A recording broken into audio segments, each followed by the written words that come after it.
G M food کا تعارف یہ ہے کہ ہم جی ایم فوڈ کہتے ہیں جینیاتی طور پر تبدیل شدہ غذا کو،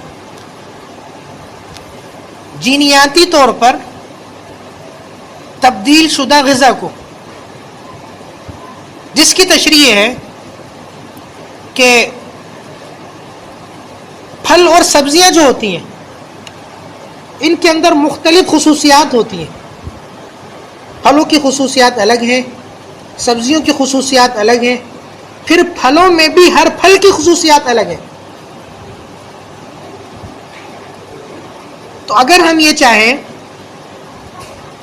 کہ کسی پھل کے اندر دوسرے کسی پھل کی خصوصیت شامل کر دیں،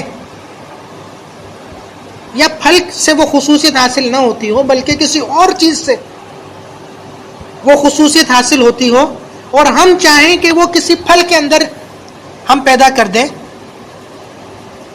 تو اس کا ایک مخصوص عمل ہوتا ہے. وہ یہ ہوتا ہے کہ پیداواری مرحلے میں، یعنی جب پھلوں کی پیداوار کی ابتدا ہوتی ہے، جب بیج بویا جاتا ہے، تو اس مرحلے کے اندر بیج کے ساتھ وہ جو مزید خاصیت ہم شامل کرنا چاہتے ہیں کسی بھی پھل کے اندر یا کسی بھی سبزی کے اندر، وہ انجیکٹ کر دیتے ہیں، یا کسی بھی طریقے سے اس بیج کے اندر شامل کر دیتے ہیں، جس کا فائدہ یہ ہوتا ہے کہ جب اس پھل کی یا اس سبزی کی یا کسی بھی ایسی چیز کی جس کے اندر یہ خاصیت پیدا کی جا رہی ہے، جب اس کی نشو و نما ہوگی اور اس کی پیداوار حاصل ہوگی اور وہ بڑھوتری ہوگی، اور جب ایک پھل حاصل ہو جائے گا تو اس پھل کے اندر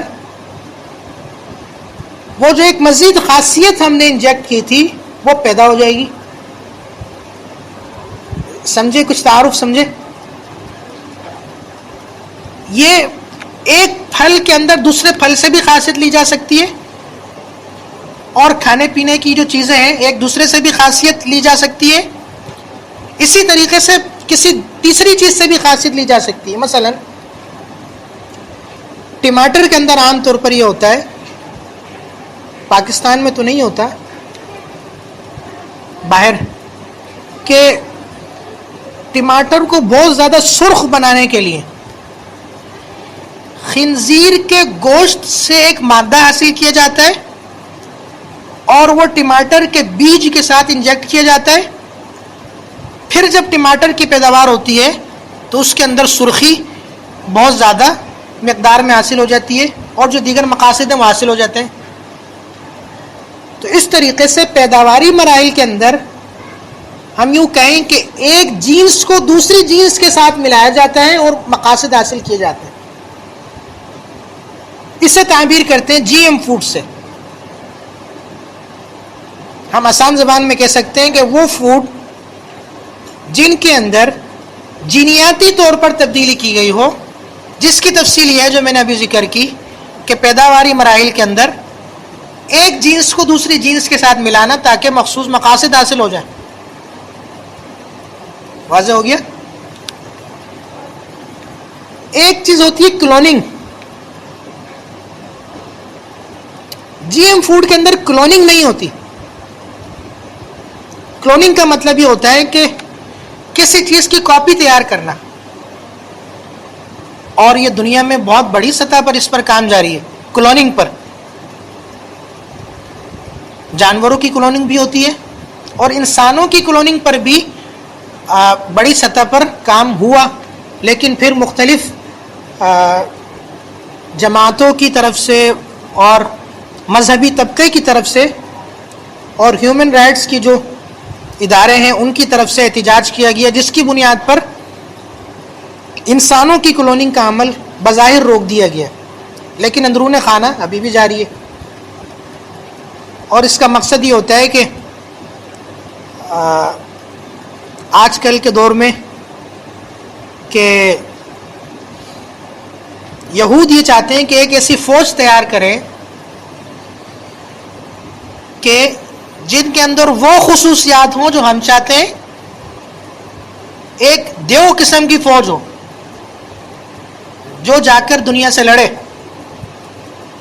اور اس کو پیدا ایسے کیا جائے گا جیسے ہم چاہتے ہیں، کلوننگ کے ذریعے، اور پھر دنیا میں تباہی لائی جا سکے. تو اس پر کام چل رہا ہے. کلوننگ کے ذریعے جو انسان پیدا ہوتا ہے وہ بالکل کاپی ہوتا ہے. مثلا اگر ان کی کلوننگ کی جائے، ان کی جینس کو لے کر کے کوئی دوسرا بندہ پیدا کیا جائے، وہ بالکل ان کے جیسا ہوگا، تمام خصوصیات کے اندر بالکل کاپی ہوگا، ہو بہو، کوئی فرق نہیں ہوگا. جانوروں میں تو اس پر تجربہ کامیاب ہو چکا. آپ سرچ کریں تو بہت ساری ویڈیوز آپ کو مل جائیں گی. انسانوں میں بھی اندرون خانہ یہ عمل جاری ہے، اور اس کے مقاصد جو ہیں وہ بڑے بھیانک ہیں. تو میں کیا عرض کر رہا تھا، یہ کلوننگ نہیں ہے، ہو بہو ایک جینس کو دوسری جینس میں منتقل کرنے سے ہو بہو وہ پروڈکٹ حاصل کرنا مقصد نہیں ہے، بلکہ خصوصیات حاصل کرنا مقصد ہے. تو یہ کلوننگ نہیں ہے. مثلا کلر حاصل کرنا مقصد ہوتا ہے، ذائقہ بڑھانا مقصد ہوتا ہے، یا دیگر مقاصد پیش نظر ہوتے ہیں جی ایم فوڈ کے اس عمل کے ذریعے. اور پھر اس قسم کا جو پھل ہوتا ہے وہ دیر پا بھی ہوتا ہے، وہ اتنی جلدی خراب بھی نہیں ہوتا. مثلا ایک پھل اگر آم جو ہے وہ 10 دن تک چل پاتا ہے تو یہ 3 مہینے چل جائے گا. ہاں نقصانات تو ہیں کہ ایک غیر فطری اور غیر قدرتی طریقے سے آپ نے ایک عمل کیا ہے اور ایک چیز تیار کی ہے، تو اس کے جو نقصانات ہیں وہ تو بہرحال ہوں گے. لیکن اس طرح ایک چیز تیار کی جاتی ہے اور دنیا میں یہ چل رہا ہے. پھر مسئلہ یہ آتا ہے کہ اس کا حکم کیا ہے. حکم واضح ہے کہ اگر جو چیز انجیکٹ کی گئی ہے وہ حرام نہیں ہے تب تو کوئی مسئلہ نہیں ہے. لیکن اگر خنزیر کا کوئی جز انجیکٹ کیا گیا کسی پھل کے اندر مثلا،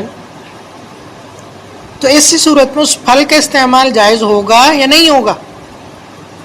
تو اس کا حکم یہ ہے کہ بالکل ابتدائی مرحلے میں جب آپ یہ عمل کرتے ہیں بیج میں، تو اس کے بعد اتنا زیادہ پروسیس ہوتا ہے کہ وہ بیج بڑھتا ہے، اس سے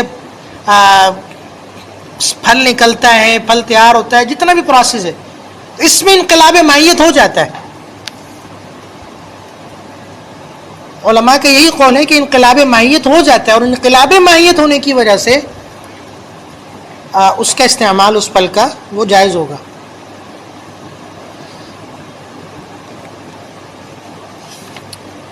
اس کی نظیر یہ بھی پیش کی جاتی ہے کہ یہ بھی ایک معروف مسئلہ ہے کہ ناپاک پانی سے پاک زمین کو سیراب کیا گیا اور پھر اس کے نتیجے میں اس زمین نے پھل دیے، وہ پھل حرام ہوں گے یا حلال ہوں گے؟ فتویٰ اسی پر ہے کہ وہ پھل حلال ہوں گے. اور آج کل کراچی میں جو پیداوار ہے اس پر بہت گفتگو ہوتی ہے کہ یہ جن علاقوں میں یہ پیداوار ہو رہی ہے سبزیوں کی بطور خاص، اور ایسے علاقوں کی سبزیاں سستی بھی ہوتی ہیں جو نالوں کے کنارے اور دیگر مقامات پر اگتی ہیں اور ان میں وہ ذائقہ بھی نہیں ہوتا. تو اس پر بہرحال بہت تفصیلی مقالے لکھے گئے ہیں اور گفتگو کی گئی ہے، اور یہ ایک مستقل موضوع ہے.